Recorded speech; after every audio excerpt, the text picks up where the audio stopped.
Is an amazing and complex organ. And while many people are fascinated by the brain, they can't really tell you that much about the properties about how the brain works because we don't teach neuroscience in schools. And one of the reasons why is that the equipment is so complex and so expensive that it's really only done at major universities and large institutions. And so in order to be able to access the brain, you really need to, dedicate your life and spend 6.5 years as a graduate student just to become a neuroscientist to get access to these tools. And that's a shame because 1 out of 5 of us, that's 20% of the entire world, will have a neurological disorder. And there are 0 cures for these diseases. And so it seems that what we should be doing is sort of reaching back earlier in the education process and sort of teaching students about neuroscience, and so that in the future they may be thinking about possibly becoming a brain scientist. And so when I was a graduate student, my lab mate Tim Marzullo and myself decided that, what if we took this complex equipment that we have for studying the brain and made it simple enough and affordable enough that anyone, an amateur or a high school student could learn and actually participate in the discovery of neuroscience. And so we did just that. A few years ago, we started a company called Backyard Brains, and we make DIY neuroscience equipment. And I brought some here tonight, and I want to do some demonstrations. You guys want to see some? All right. All right, so I need a volunteer. So right before, what is your name? All right, Sam. I'm going to record from your brain. Have you had this before? No. Okay. All right. I need you to stick out your arm for science. Roll up your sleeve a bit. All right. And so what I'm going to do, I'm putting electrodes on your arm, and you're probably wondering, I just said I'm going to record from your brain. What am I doing with your arm? You have about 80 billion neurons inside your brain right now. They're sending electrical messages back and forth and chemical messages.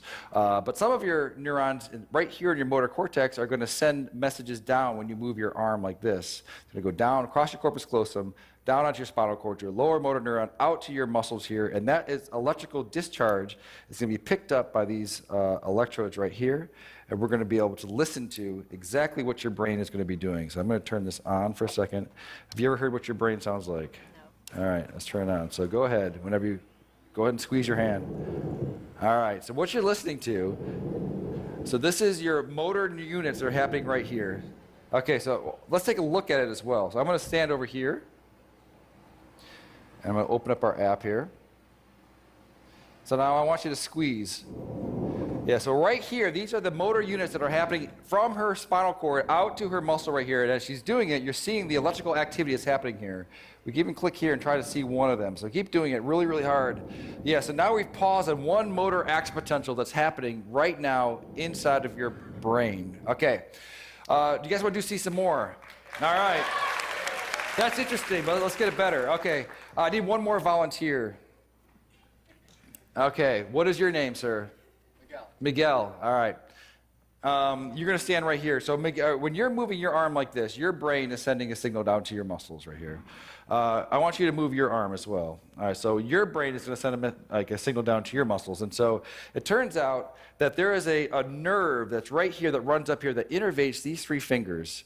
And it's close enough to the skin that we might be able to stimulate that. So that we can do is copy your brain signal that's going out to your hand and inject it into your hand so that your hand will move when your brain tells your hand to move. And so in a sense, she will take away your free will, and you will no longer have any control over this hand, okay?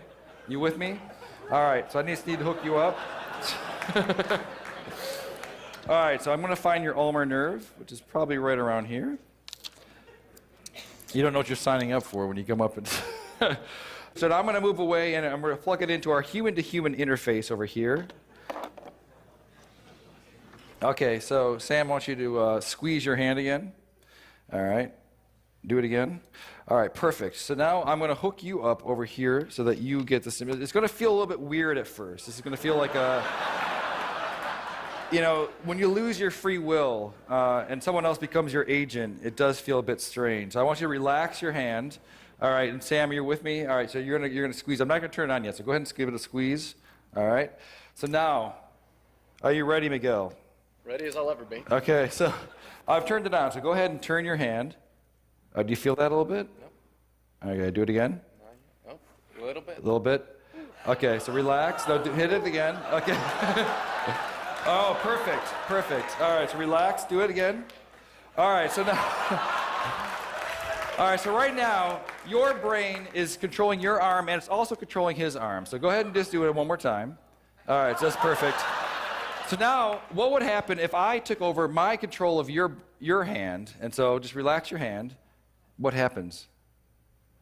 Ah.